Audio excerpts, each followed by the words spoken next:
Let us pray. Come at this word. ప్రార్థన చేసుకున్నాం. Father, we thank you for this time you have given us, and we pray that your word will be shared with power and in a manner that glorifies and honors you and makes us, edify us and make us serious about your coming and living prepared lives, Lord. Be with your servants who stand in your name, who speak in your name, and pray that everything will go on smoothly. We commit the power, we commit the signal strength, and commit the recording. May everything be done for your glory. May your, most important, may your word convict us, Lord. Thank you, Lord. In Lord Jesus' most precious name we pray. Amen. Amen. Let us turn to Matthew chapter 7 verse 6. మత్తయి సువార్త 7వ అధ్యాయం 6వ వచనాన్ని మనం చదువుకుందాం. పరిశుద్ధమైనది కుక్కలకు పెట్టకుడి, మీ ముత్యములను పొందుల ఎదుట వేయకుడి, వేసినట్ల అవి ఒకవేళ వాటిని కాళ్ళతో త్రొక్కి మీ మీద పడి మిమ్మల్ని చీల్చివేయను. In this verse, the Lord Jesus this is also one of his most mysterious instructions, a misunderstood instruction. ఈ మాట కూడా కొద్దిగా మర్మంతో కూడినటువంటి మాటగా, కొన్నిసార్లు తప్పుగా అర్థం చేసుకునే దానికి వీలున్నటువంటి మాటగా ఈ మాట ఉంటుంది. At first glance it seems a little harsh talking about dogs and pigs. మరి కుక్కల గురించి, పందుల గురించి మాట్లాడుతూ ఉన్నప్పుడు ఆయన కఠినంగా మాట్లాడినట్టుగా మనకు అనిపించవచ్చు. But behind this verse is a very important Christian principle. అయితే ఈ వచనం వెనకాల ఒక ప్రాముఖ్యమైనటువంటి నియమము ఉండటాన్ని మనం చూస్తాం. That principle is that as believers we must have the right sense of discernment. అంటే విశ్వాసులుగా మనము విమర్శనాత్మకమైనటువంటి మనస్సు కలిగి ఉండాలి, విచక్షణ కలిగినటువంటి వారంగా ఉండాలి. You see, in the previous verses the Lord warns us against judgmental attitudes and being blind to our own faults. ముందున్నటువంటి వాక్య భాగంలో ఇతరులనేమో విమర్శించి మనలో ఉన్నటువంటి ఆ యొక్క దూలాన్ని, కంటిలో ఉన్నటువంటి తూర్ణాన్ని గురించి మనం సరిగా గ్రహించకుండా ఉన్నటువంటి పరిస్థితి గురించి ఆయన మాట్లాడారు. And here the Lord Jesus is telling that instead of judging we need to be discerning. తీర్పు తీర్చేదానికి ప్రతిగా మనము విచక్షణ కలిగినటువంటి వారుగా ఉండాలని ఇక్కడ చెప్తున్నాడు. Now what is the difference between judging and discerning? మరి ఈ యొక్క విమర్శించేదానికి విచక్షణకు మధ్యలో ఉన్నటువంటి వ్యత్యాసం ఏంటి అంటే, let us see some core differences. మరి కొన్ని ప్రధానమైనటువంటి తేడాలు చూద్దాం. First, judging is from a fleshly nature. It is condemning people.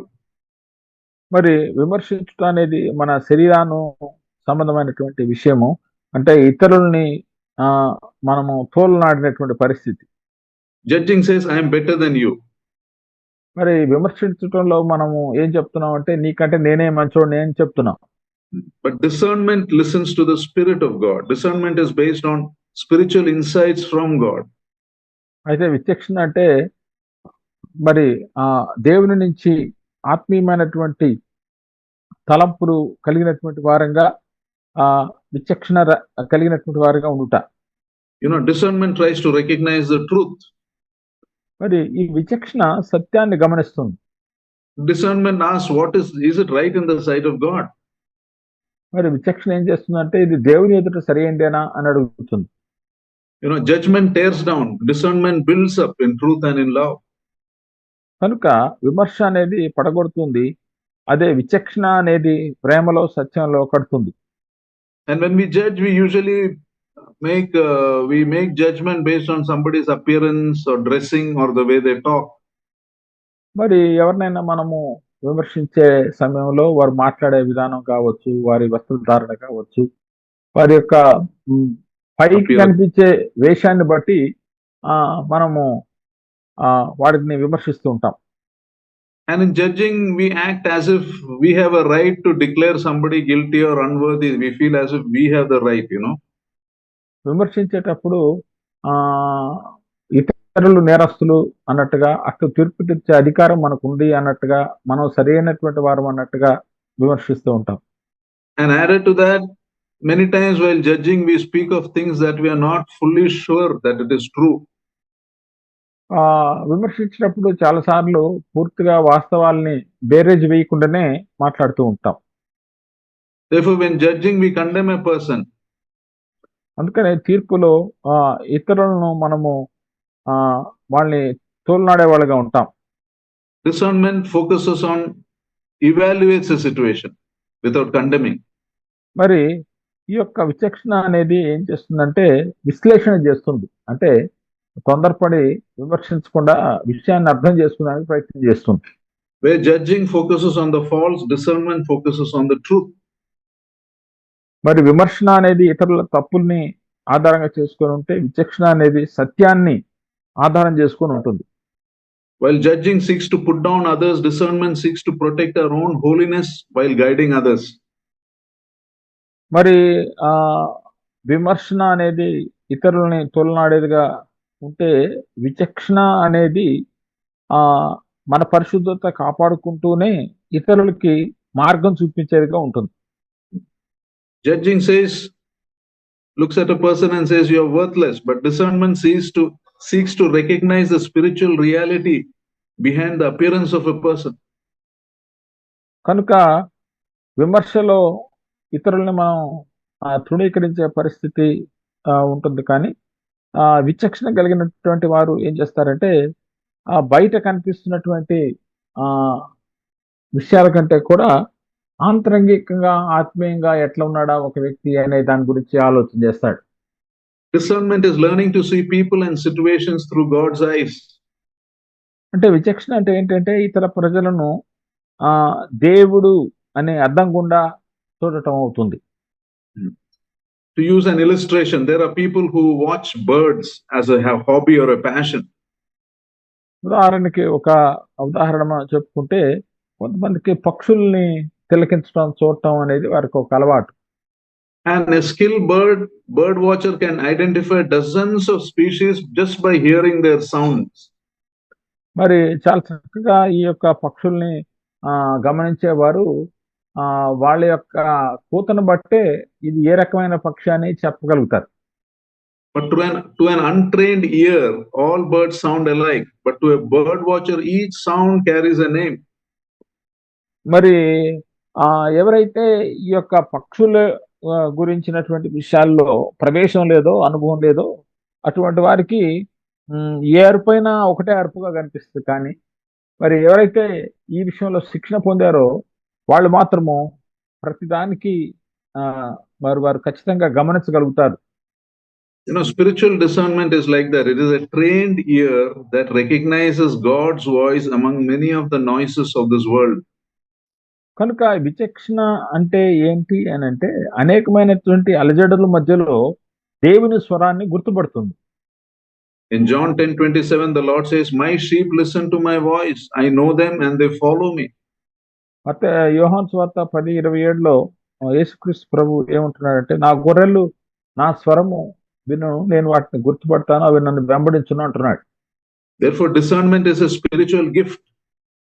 కనుక విచక్షణ అనేది ఆత్మీయ వరం. అది it teaches us to distinguish or separate between what right from wrong, true from false, wise from foolish. మరి ఏది వాస్తవము, ఏది అబద్ధము, ఏది బుద్ధిహీనతో, ఏది జ్ఞానము అన్నటువంటి విషయాల్ని మనము బేరీజు వేసేలా, అర్థం చేసుకునేలా, విశ్లేషించేలా సహాయపడుతుంది. For example, when someone falls into sin, judging says they are hopeless. But discernment says they are struggling, they need restoration. ఉదాహరణకి ఎవరైనా ఒకసారి ఒక తప్పిదంలో పడిపోతే విమర్శనాత్మకమైనటువంటి వారు ఇక ఉపయోగం లేదు దేనికి అన్నట్టుగా ఆలోచన చేస్తారు. కానీ విచక్షణ కలిగినటువంటి వారు వారిని ఎట్లా మనం సమకూర్చాలని ఆలోచన చేస్తారు. Or if someone rejects your advice, judgment says they will never listen, better not speak to them. But discernment says maybe this is not the right time. Let us pray to the Lord to open their hearts.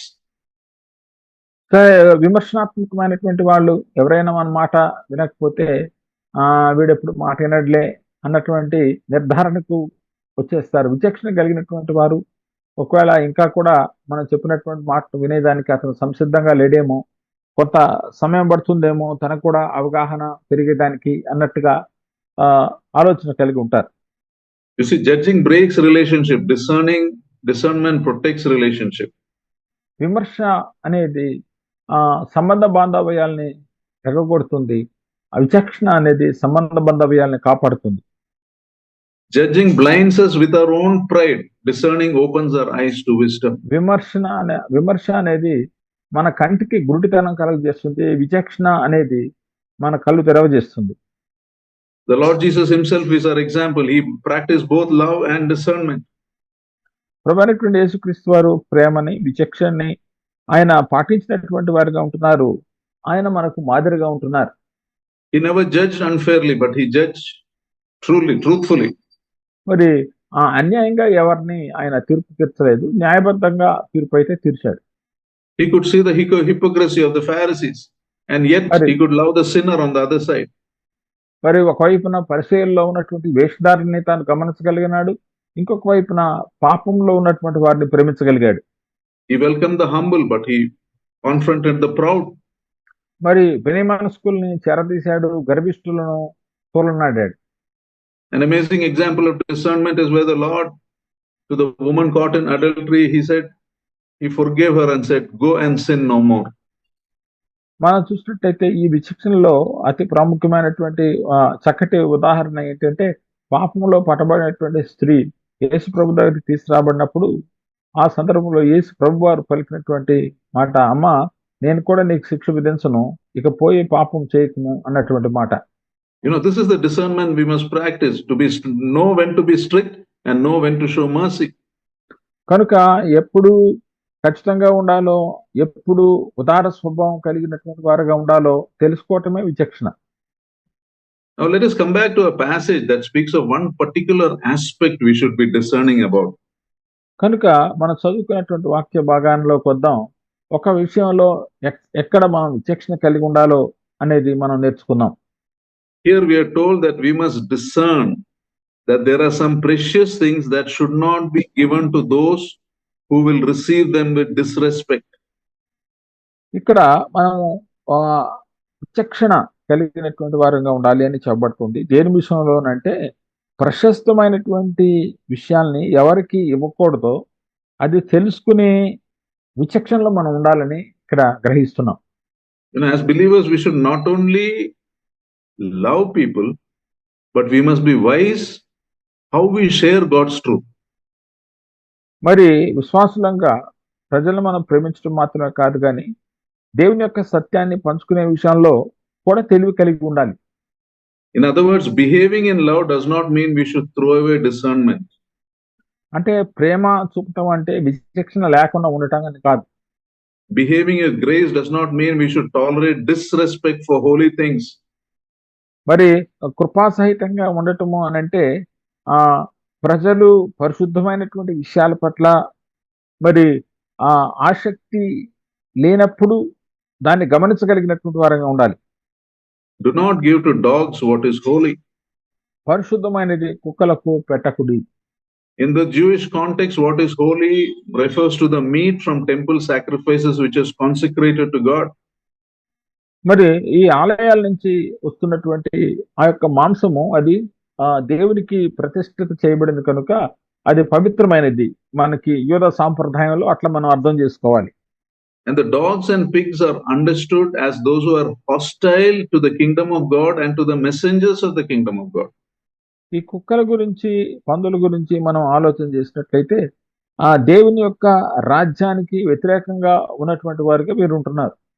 So the Lord is saying, don't take the sacred truths of God, that is his gospel, his word, his wisdom, and hand them to those who show deliberate disrespect for them.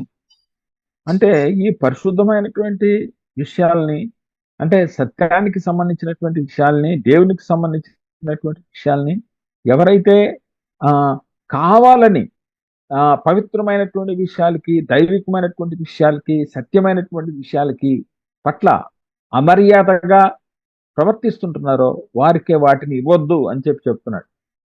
Imagine you are taking the Holy Communion bread, you are taking the symbol of the body of the Lord and throwing it to stray dogs on the street, the leftovers.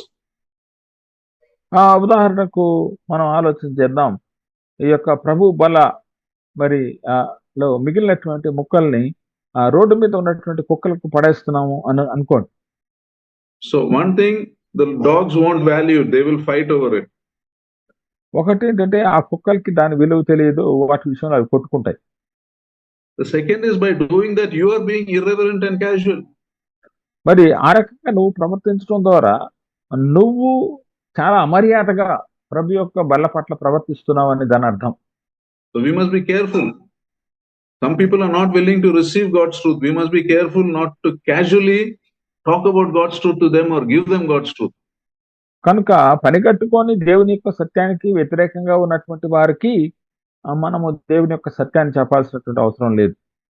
Holiness must be handled with reverence and discernment. కనుక పరిశుద్ధత అనేది విచక్షణతోటి తర్వాత మర్యాదతోటి మనము చూడవలసిన వారిగా ఉంటున్నాం. There are some people who make jokes about God's word or God. కొంతమంది దేవుని మీద దేవుని యొక్క వాక్యం మీద మరి వాళ్ళు జోక్స్ చేస్తూ ఉంటారు. God's truth is not entertainment, it is sacred. కనుక దేవుని యొక్క వాక్యం అనేది అదేదో మనకి ఆహ్లాదకరమైనటువంటి విషయాన్ని మనల్ని నవ్వించేది కాదు అది. The second part of the verse is don't throw your pearls before pigs. రెండవ మాట ఏం చెప్తుందంటే మీ ముత్యములను పందులు ఎదుట వేయకుడి. This is a contrast. Pearls are among the most precious things in the ancient world. ఇక్కడ మనం చూసినట్టయితే ఒక వ్యత్యాసం మనం చూస్తా ఉన్నాం. ఈ ముత్యాలు ప్రపంచంలో ఎంతో ప్రశస్తమైనటువంటి వస్తువులుగా ఉంటున్నాయి. Pigs on the other hand has no sense of their value. మరి ఈ పందులకి వాటి విలువ అసలు తెలియదు. Pearls symbolize divine truth and like dogs. ముత్యము అంటే దైవ సత్యాన్ని తెలియజేస్తుంది. And like dogs and pigs, pigs also represent hearts that are not ready to receive the truth. ఈ యొక్క కుక్కలు కావచ్చు, పందులు కావచ్చు, ఇవన్నీ కూడా సత్యాన్ని అంగీకరించే దాని కొరకై సిద్ధం చేయబడినటువంటి హృదయాలు కావవి. If you drop a precious pearl necklace on in a pigsty, what will happen? మరి ఈ యొక్క ముత్యాన్ని పందులు ఎదుట వేస్తే ఏం జరుగుతుంది? The pigs will come and smell it, then after some time trample it, then go back to playing in the mud. మరి అవి వచ్చి దాన్ని వాసన చూస్తాయి, మరి దాని తర్వాత కాళ్ళతో మురుకులో తొక్కుతాయి, దాని తర్వాత మట్టిలోకి వెళ్ళి బురదలో పొర్రుతాయి. The pearl meant for beauty and honor are wasted in the dirt. కనుక ఈ ముత్యం ప్రశస్తమైనటువంటి ముత్యం ఆ మురికిలో కలిసిపోయి వ్యర్థమైపోతుంది. In the book of Acts, the Jews kept persecuting Apostle Paul wherever he went. In the book of Acts, అపోస్తలుల కార్యంలో the Jews kept persecuting Apostle Paul wherever he went. Okay, అపోస్తలుడైనటువంటి పౌలుని ఎక్కడికి వెళ్ళినప్పటికీ యూదులు హింసించడం పెడుతూ ఉండేవారు. When he went to Antioch, they persecuted him there. అంతియోకియాకి వెళ్ళినప్పుడు అక్కడ ఆయన్ని హింసించారు. Similarly, they were persecuted him in Iconium, Lystra, Derbe, Thessalonica, Berea. About 8 places they persecuted him. Iconium, Derbe, Lystra ఈ ప్రాంతాలంతట్లో కూడా ఆయన్ని 8 స్థలాల్లో ఆయన్ని ఇబ్బంది పెట్టారు. Then in Corinth, when the Jews opposed Paul and became abusive, he shook his clothes in protest and said to them, "Your blood is in your hands. I am clear of my responsibility. From now on, I will go to the Gentiles." మరి కొరింథీలో కూడా ఆ యూదులు తనని ఇబ్బంది పెట్టినప్పుడు ఆయన ఏం చేశాడంటే బట్టలు దులుపుకొని ఆయన అక్కడి నుంచి వెళ్ళిపోయాడు. మీ అవిధేయత మీద వచ్చే శిక్ష మీ తల మీదే ఉందని చెప్పి నేను ఇక్కడి నుంచి అన్ని జనుల దగ్గరికి వెళ్తానని చెప్పి వెళ్ళిపోయాడు. You see that in Acts 18:6-8. అపోస్తలుల కార్యములు 18:6-8 వరకు చూస్తాం దాన్ని. From now on, I will go to the Gentiles. Initially, Paul felt a great responsibility to preach to the Jews, but when his message was rejected, he wasted no time. He went to the Gentiles. కనుక మనం చూసినట్లయితే మొట్టమొదట్లో అపోస్తలుడైనటువంటి పౌలు తన సొంత ప్రజలైనటువంటి యూదుల మీద ఎంతో ఆసక్తి కనపరిచాడు. కానీ ఎప్పుడైతే ఆ యూదులు తన సందేశాన్ని వినలేదో అప్పుడు వారిని వదిలేసి వారిని తిరస్కరించి మరి అన్ని జనుల వైపు స్వార్థ ప్రకటించడానికి ఆయన వెళ్ళినట్టుగా మనం చూస్తూ ఉంటున్నాం.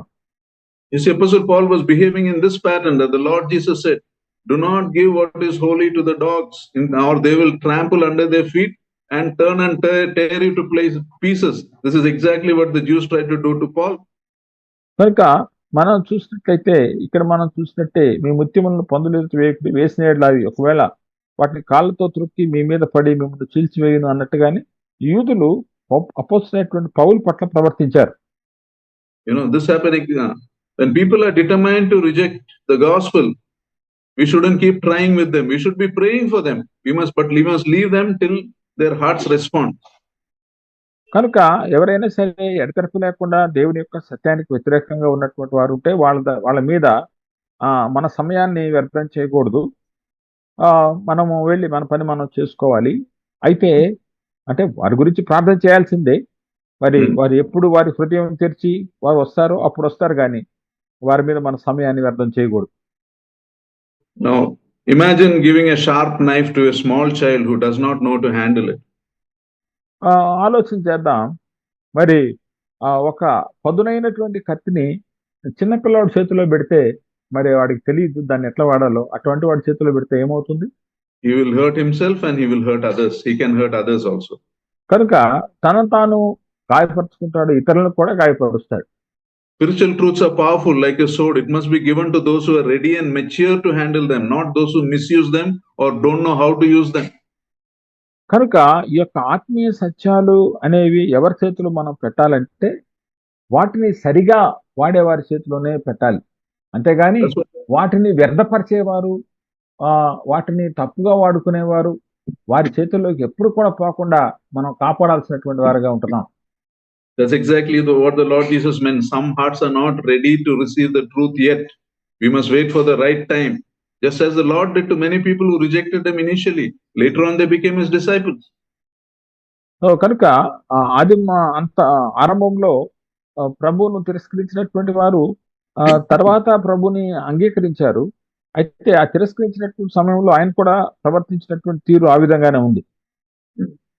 Now, so this does not mean that we should easily give up on people.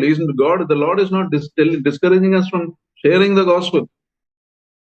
అంటే దీని అర్థం ఏంటంటే ప్రజల్ని వదిలివేయమని కాదు, వాళ్ళకి స్వార్థ చెప్పొద్దని కాదు. The Lord Jesus is saying, use your discernment to look for prepared hearts who are ready to receive. కనుక ప్రభు అయినటువంటి యేసుక్రీస్తు వారు ఏం చెప్తున్నారంటే సిద్ధపడి అంగీకరించడానికి హృదయాలు తెరుచుకున్నటువంటి వారి దగ్గరికి మనం వెళ్ళాలని ప్రభు చెప్తున్నాడు. We need to discern between what is important, what is not. We need to discern where we may be wasting our efforts.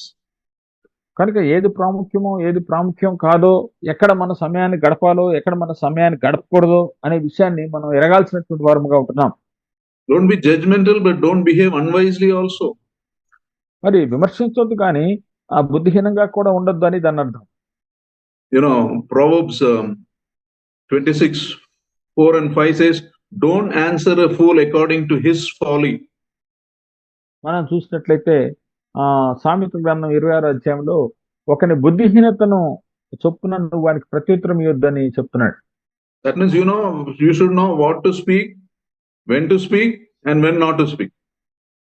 కనుక మనం ఏం తెలుసుకోవాలంటే ఎప్పుడు మాట్లాడాలి, ఎప్పుడు మాట్లాడకూడదు, మాట్లాడేటప్పుడు ఏం మాట్లాడాలని మనం తెలుసుకోవాల్సిన వారుగా ఉంటున్నాం.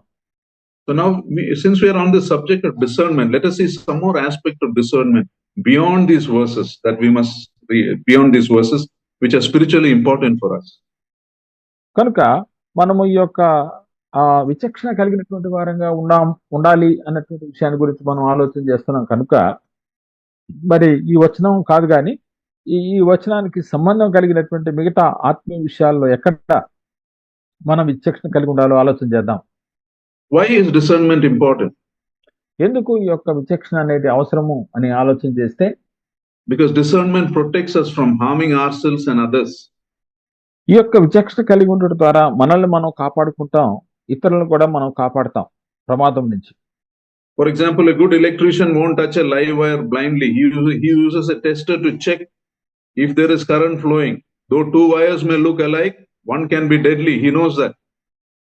మరి ఒక ఎలక్ట్రీషియన్ గురించి మనం ఆలోచన చేస్తే 2 వైర్లు తనకు కనిపిస్తున్నప్పటికీ ఒక దాంట్లో కరెంట్ లేకపోయినా ఇంకో దాంట్లో కరెంట్ ఉండొచ్చు, అది ప్రాణాంతకం కావచ్చు. కనుక దాన్ని ముట్టి ఏదో ప్రయోగాలు ఆయన చేయడు గాని టెస్టర్‌ను ఉపయోగించి దేంట్లో విద్యుత్ వస్తుందో చూసుకొని దాని విషయంలో జాగ్రత్తగా ఉంటాడు. You know, discernment is a spiritual tester that helps us to know what is safe and what is dangerous. కనుక ఈ యొక్క విచక్షణ అనేది ఆత్మీయమైనటువంటి టెస్టర్ లాగా మనకి పనిచేస్తుంది. ఏది మనకి ఉపయోగమో, ఏది ఉపయోగం లేదో అనే విషయాలు మనకది తెలియజేస్తా ఉంది. Discernment helps us to know what is from God and what is not from God. మరి ఈ విచక్షణ అనేది మనకి ఏం తెలియజేస్తుందంటే దేవుడి నుంచి ఏదొస్తుందో, దేవుడి నుంచి ఏది రావట్లేదో అది తెలియజేస్తా ఉంది. For example, 2 glasses of water sit on a table. మరి ఉదాహరణకి ఒక టేబుల్ మీద 2 గ్లాసులు ఉన్నాయనుకోండి. నీళ్లతో నింపడినటువంటి గ్లాసులు ఉన్నాయనుకోండి. Both look clear.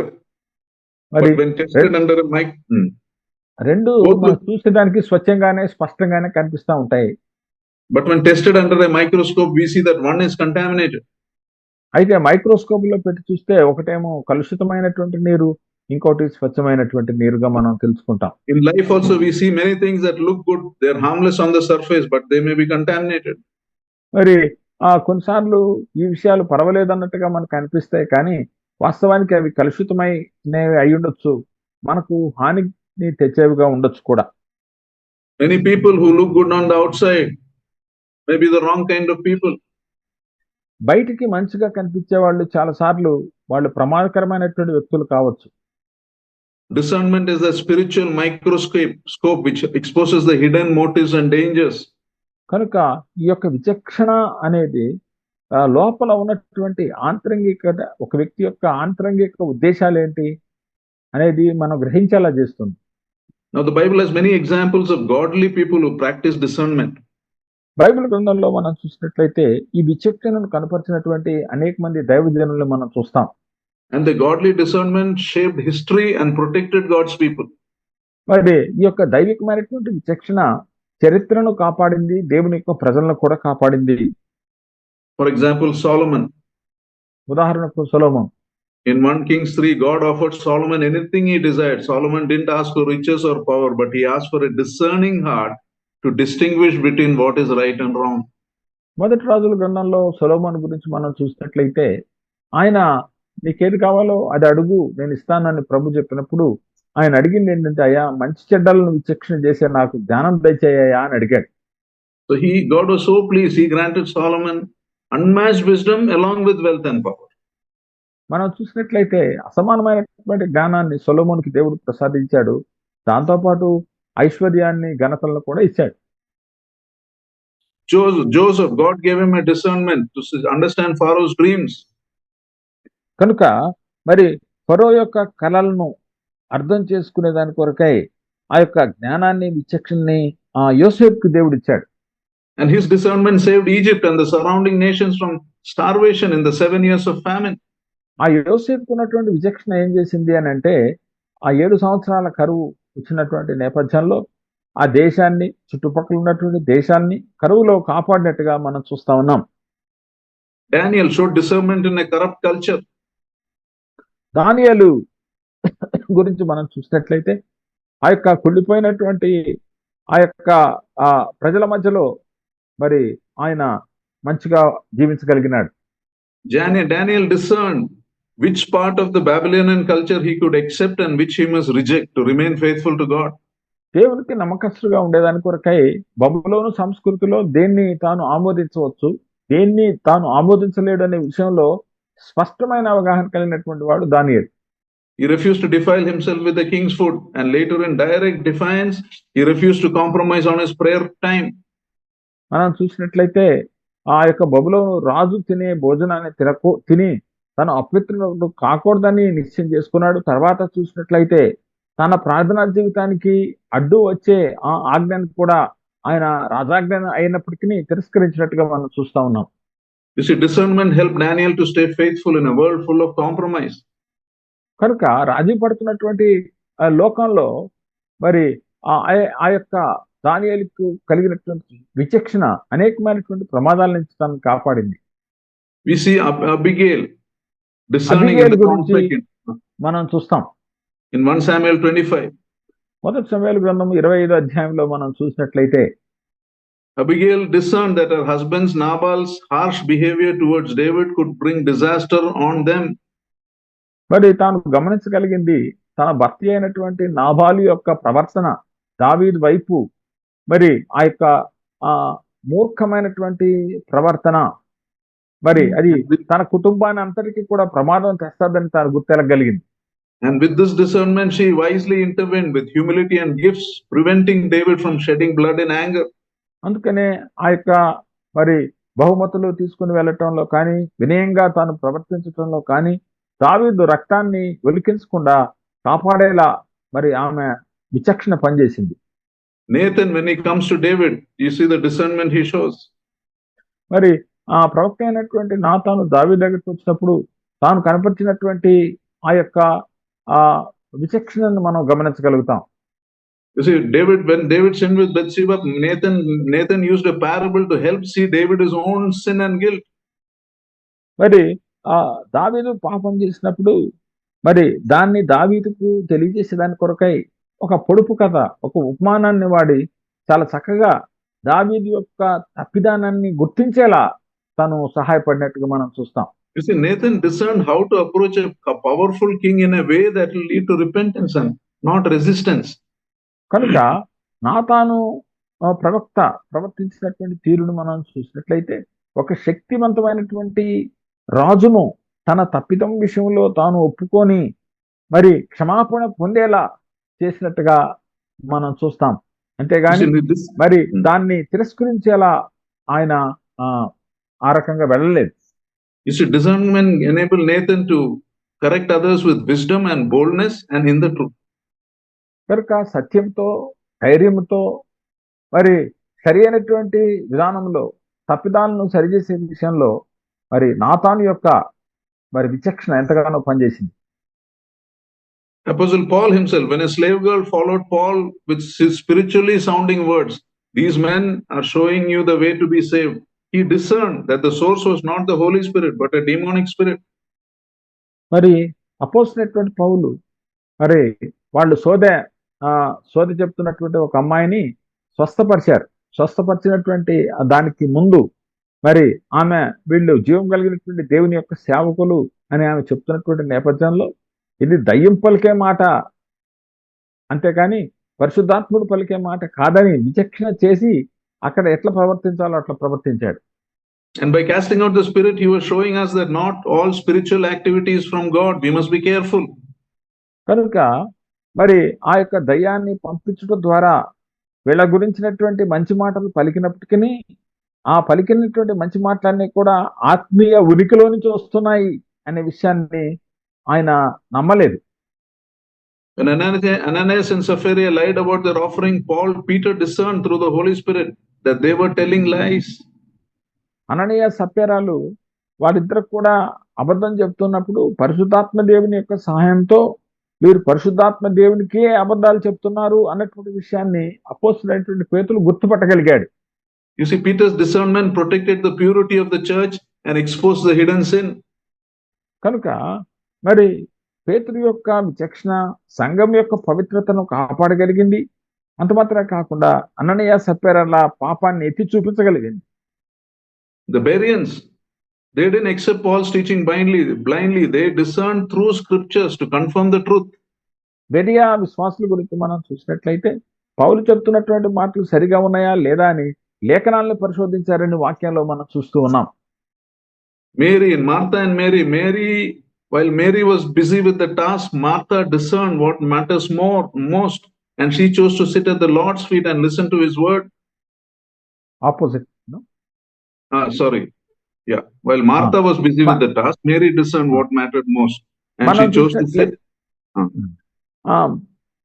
మనం చూసినట్లయితే మార్తా ఆ విస్తారమైనటువంటి పనుల్లో ఆమె నిమగ్నమైనప్పుడు మరియా ఏది ప్రధానమో దాన్ని కోరుకుంది.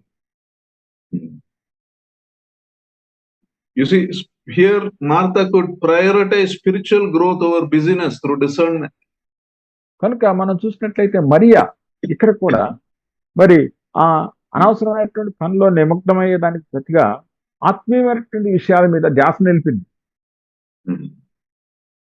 So how do we grow in discernment?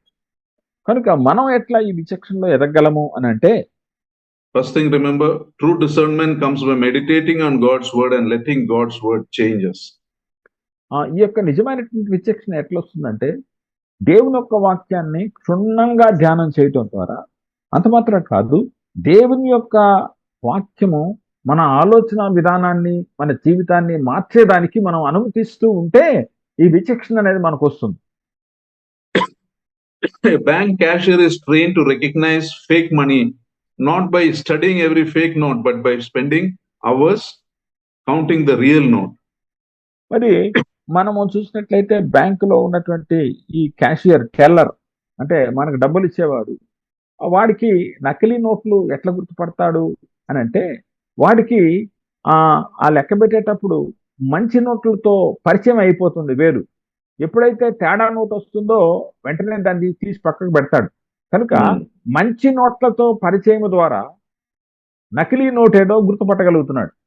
You see, Hebrews 5:14 says, హెబ్రీయులకు రాసినటువంటి పత్రిక 5వ అధ్యాయం 14వ వచనంలో మనం చూసినట్లయితే, but solid food is for the mature, who by constant use have trained themselves to distinguish good from evil.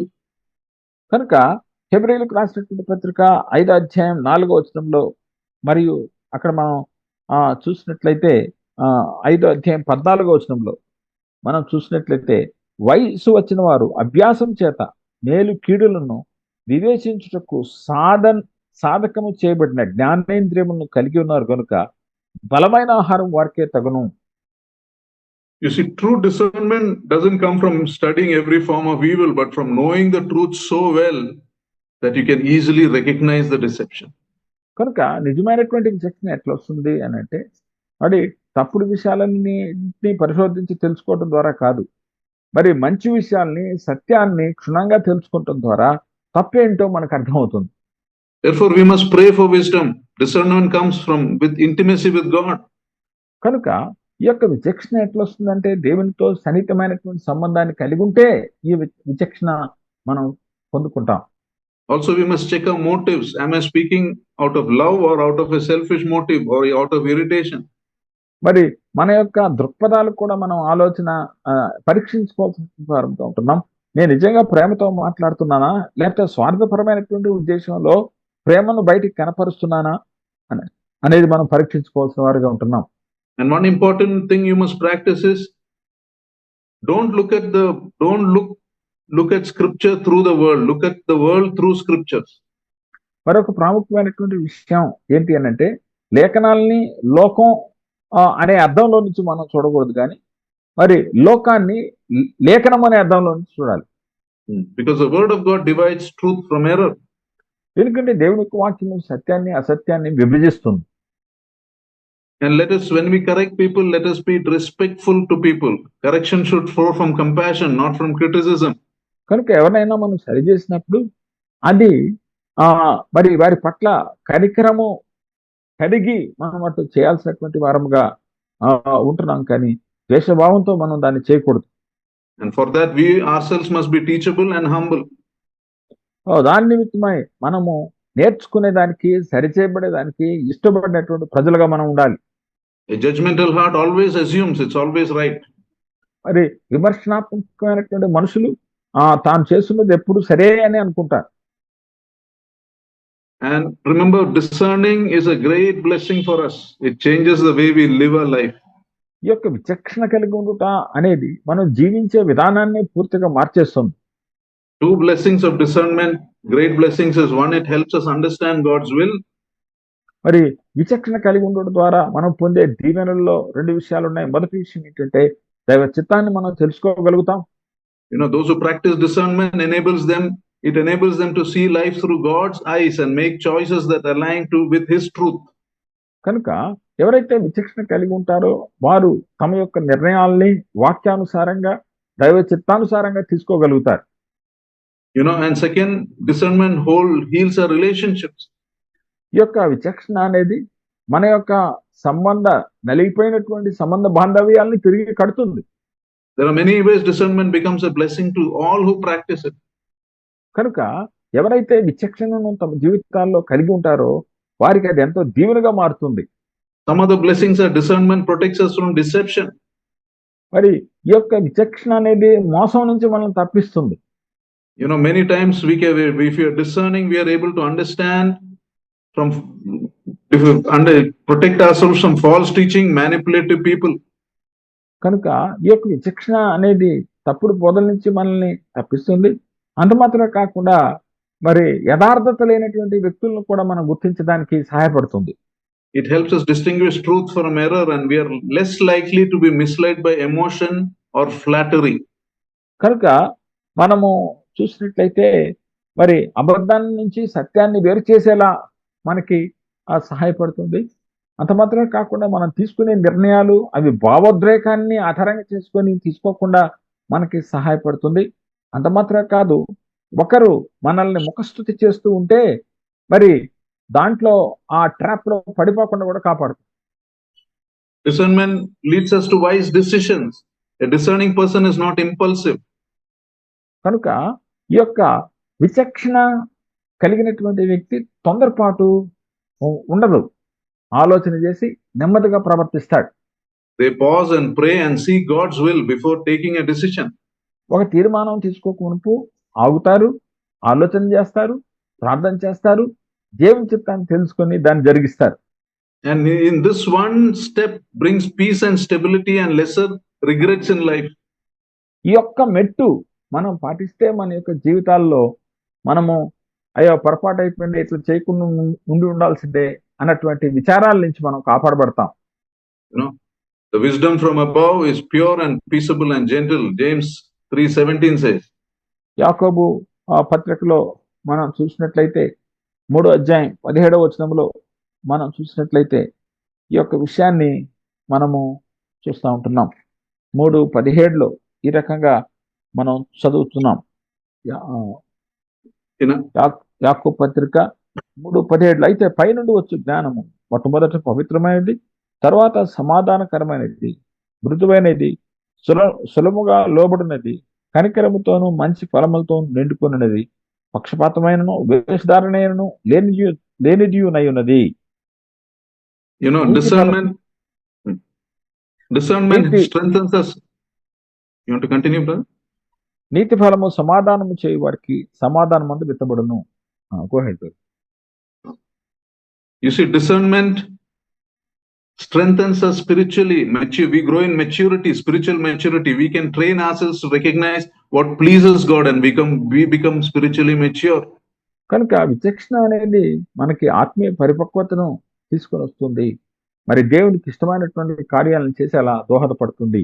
You know, it helps us grow beyond a surface level faith. కనుక ఏదో ఉపరితల విశ్వాసం లాగా కాకుండా మరి గాఢమైనటువంటి విశ్వాస జీవితంలోకి అది మనం తీసుకెళ్తుంది. You know, discernment also brings favor and respect because people are drawn to those who give good godly insights.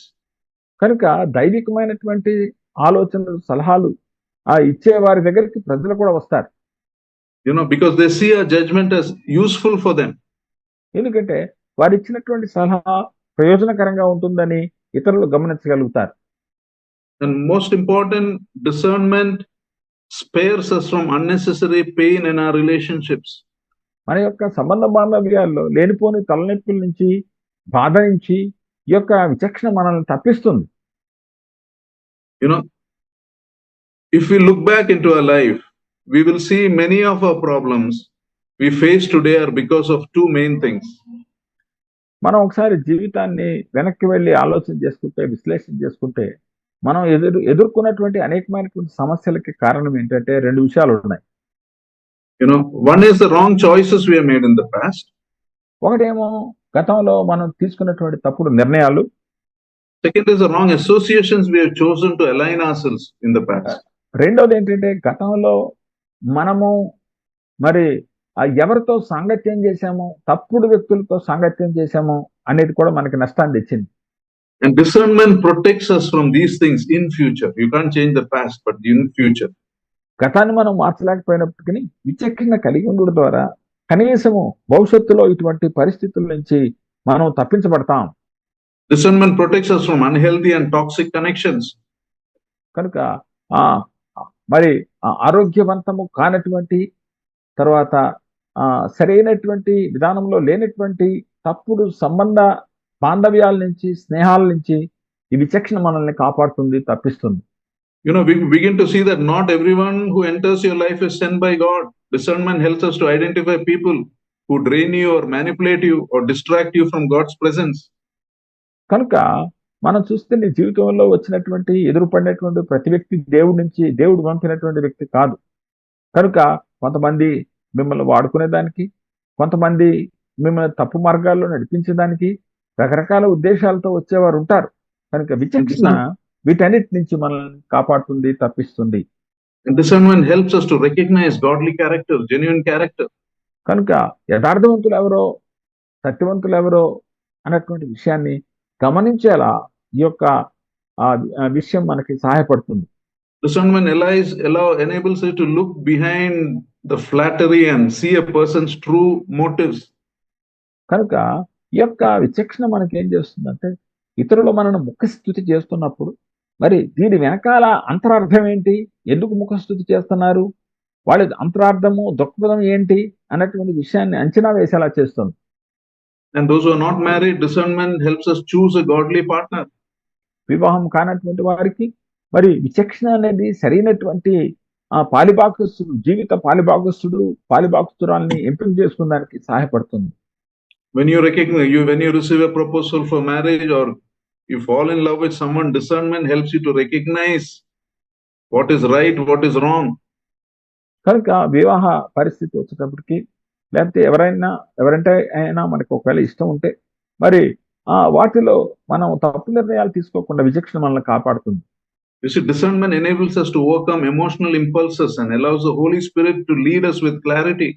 కనుక ఈ యొక్క విచక్షణ అనేది భావోద్రేకాల ద్వారా మనం ప్రభావితం చేయబడకుండా మరి ఆ యొక్క స్థిరమైనటువంటి మనసుతో సరైనటువంటి ఆలోచన, దైవ చిత్తానుసారమైనటువంటి ఆలోచన తీసుకోవడానికి మనకి దోహదపడుతుంది.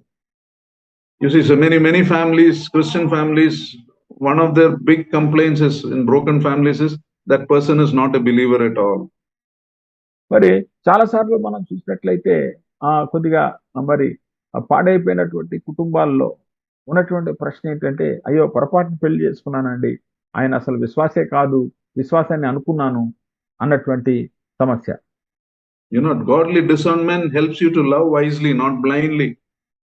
కనుక ఆ దైవికమైనటువంటి విచక్షణ గుడ్డిగా కాకుండా మరి జ్ఞానయుక్తంగా మనల్ని నడిపించేలా సహాయపడుతుంది. It saves you from discernment, saves you from future pain that comes from being unequally yoked. కనుక ఈ యొక్క వివాహ విషయంలో ఆలోచన కలిగి ఉండుట అనేది భవిష్యత్తులో వచ్చే నొప్పి నుంచి, బాధ నుంచి మనల్ని తప్పిస్తుంది, కాపాడుతుంది. So, and also discernment gives you peace and emotional stability. It strengthens your communication and understanding. కనుక ఈ యొక్క విచక్షణ మనకి స్థిరమైనటువంటి మనస్సును మనకి దయచేస్తా ఉంది, సరైనటువంటి నిర్ణయాలు తీసుకునేలా సహాయపడుతుంది. Therefore, discernment in relationships is a blessing that protects you, preserves you and positions you for God's best. కనుక సంబంధ బాంధవ్యాల్లో విచక్షణ కలిగి ఉండుట అనేది నిన్ను కాపాడుతుంది, నీకు స్థిరత్వం ఇస్తుంది. అంత మాత్రమే కాకుండా దేవుడిచ్చే శ్రేష్టమైనటువంటి విషయాల్ని పొందుకునేలా సహాయపడుతుంది. To sum up, before we close, let us look at some of the things we spoke about. మరి ముగించుకో ముందు సంక్షిప్తపరచుకొని చెప్పుకున్నాం. Discernment is a spiritual maturity, first thing. కనుక విచక్షణ అనేది ఆత్మీయ పరిపక్వత, which makes us realize who is ready for the truth and who is not ready for the truth. ఎవరు సత్యానికి అంగీకరించడానికి సిద్ధంగా ఉన్నారో, ఎవరు లేరు అనేది తెలియజేస్తుంది. Second, discernment is a spiritual gift. రెండోది ఈ యొక్క మనం చూసినట్లయితే విచక్షణ అనేది ఆత్మీయ వరం. You know, some people only argue, use twist scriptures and use your own words against you. We are not obliged to cast pearls before them. కొంతమంది మనల్ని ఇబ్బంది పెట్టడానికి అక్కడ ఇక్కడ వచనాలు, సంబంధం లేని వచనాలు చూపించి మనతో వాదన చేస్తూ ఉంటారు.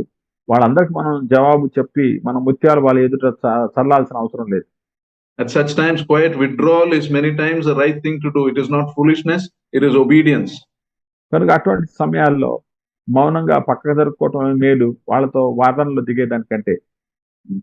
In ministry or relationship, we must invest where there is openness and honesty. ఎవరైతే యథార్థపరులైనటువంటి వారు ఉంటున్నారో, మరి ఎవరైతే సత్యాన్ని అంగీకరించడానికి ఇష్టపడుతున్నారో అటువంటి వారి మీద మన సమయాన్ని పరిచర్యలో మరి ఖర్చు పెట్టాలి కానీ ఎక్కడంటే అక్కడ ఖర్చు పెట్టకూడదు. You see, Lord Jesus spent much time with sinners who are humble and teachable, not with those who are hardened by pride.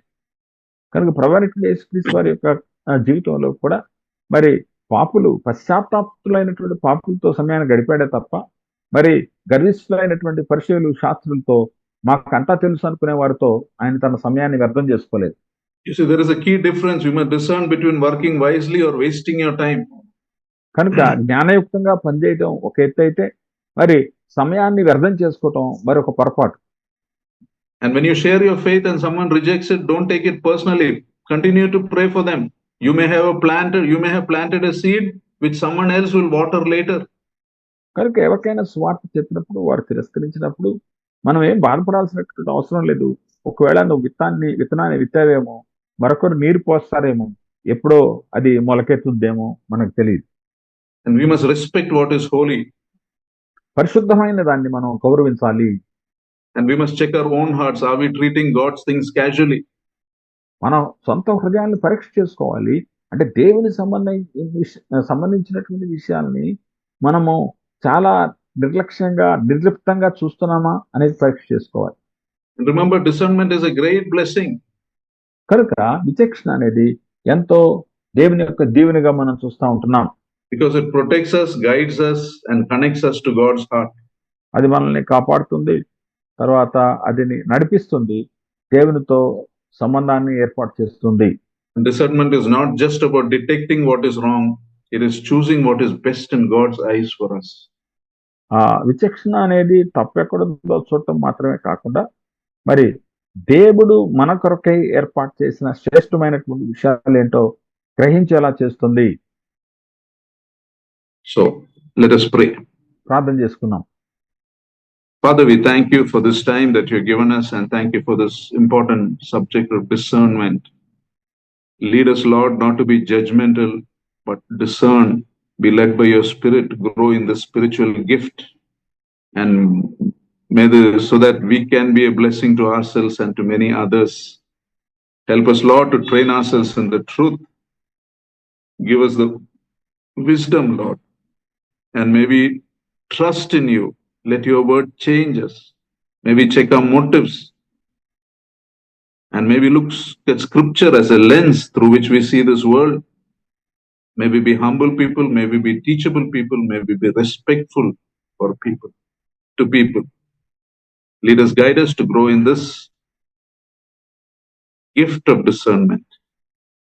And may we be a blessing, may we be people who build up, not tear down. May we be people who cut, may we be people who help heal and not cut, Lord. May we be people builders, not people breakers. Lead us and guide us, Master. Also may we discern where we waste our time and where we can do useful ministry. May we not foolishly persist with what is not from you and waste our lives and time, Lord. May we also never give up on people, but may we continue to pray for them and pray that you will open the doors of their hearts sometime in future. We thank you, we praise you, Lord. In Lord Jesus' most precious name we pray. Amen. Amen.